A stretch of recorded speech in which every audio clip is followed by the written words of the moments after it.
हम मुन्नी झा आइटा होली पर का ब्राह्मण के गीत सुना रहल छी। तो सुनू ई होली पर का ब्राह्मण के गीत।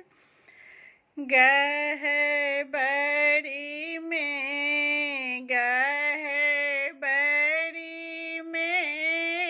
सेबा की लूटा भी गहना।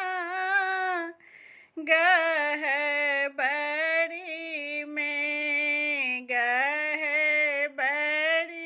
में सेबा की लूटा बे गहना।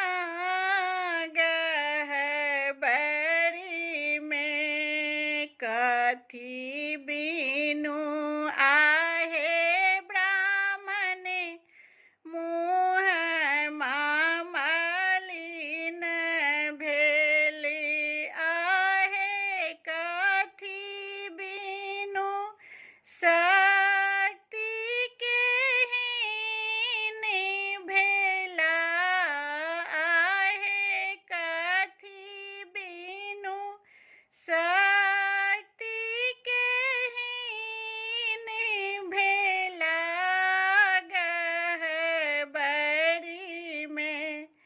गह बड़ी में सेबा की लूटा बे गहना। गह बड़ी में पान बीनू आहे सेबक मुँह मामलिन भेल आहे।